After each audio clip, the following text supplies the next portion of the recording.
February 6, 2025, Daily Bread. 1 Kings chapter 22, verse 29 through 53. Key verse 38. Title, Ahab's End. So the king of Israel and Jehoshaphat, king of Judah, went up to Ramoth Gilead. The king of Israel said to Jehoshaphat, I will enter the battle in disguise, but you wear your royal robes. So the king of Israel disguised himself and went into battle. Now the king of Aram had ordered his 32 chariot commanders, do not fight with anyone, small or great, except the king of Israel. When the chariot commanders saw Jehoshaphat, they thought, surely this is the king of Israel. So they turned to attack him. But when Jehoshaphat cried out, the chariot commander saw that he was not the king of Israel, and stopped pursuing him. But someone drew his bow at random, and hit the king of Israel between the sections of his armor. The king told his chariot driver, wheel around and get me out of the fighting. I've been wounded.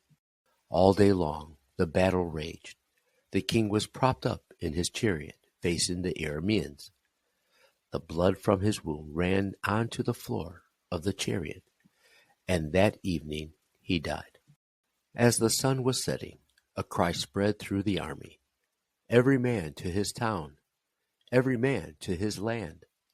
So the king died and was brought to Samaria, and they buried him there. They washed the chariot at the pool of Samaria, where the prostitutes bathed, and the dogs licked up his blood, as the word of the Lord had declared. As for the other events of Ahab's reign, including all he did, the palace he built and adorned with ivory, and the cities he fortified, are they not written in the book of the annals of the kings of Israel? Ahab rested with his ancestors, and Ahaziah, his son, succeeded him as king.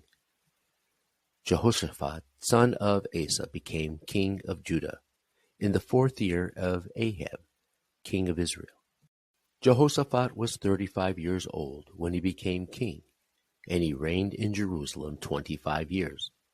His mother's name was Azubah, daughter of Shilhi. In everything he followed the ways of his father, Asa, and did not stray from them. He did what was right in the eyes of the Lord. The high places, however, were not removed, and the people continued to offer sacrifices and burn incense there.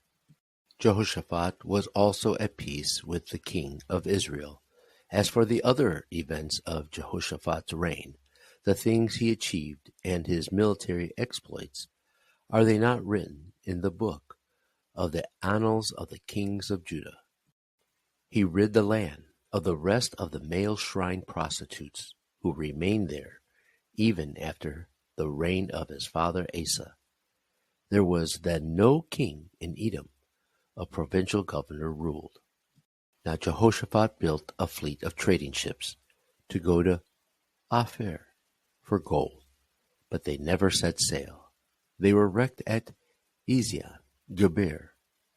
At that time Ahaziah, son of Ahab, said to Jehoshaphat, let my men sail with yours. But Jehoshaphat refused.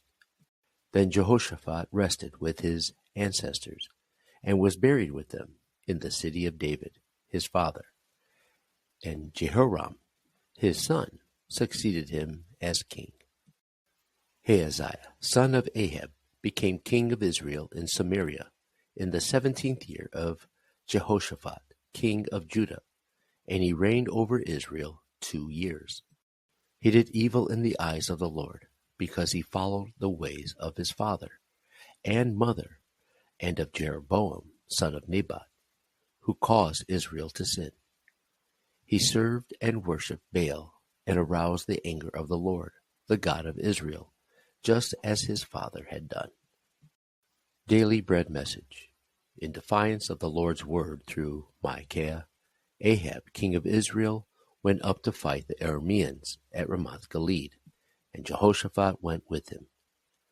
In spite of efforts Ahab made to disguise himself and to expose Jehoshaphat, he was struck by an arrow shot seemingly at random and died from his wound later the same day.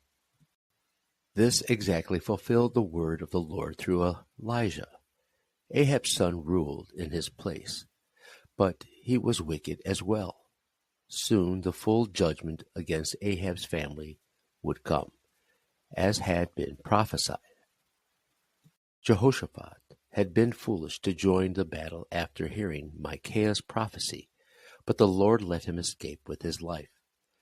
This was the only time Jehoshaphat had learned a lesson to be steered away from greedy pursuit. All plans undertaken apart from the Lord's blessing will fail. The only way to obtain a good outcome in our life is to honor the word of the Lord above our selfish desires. Prayer.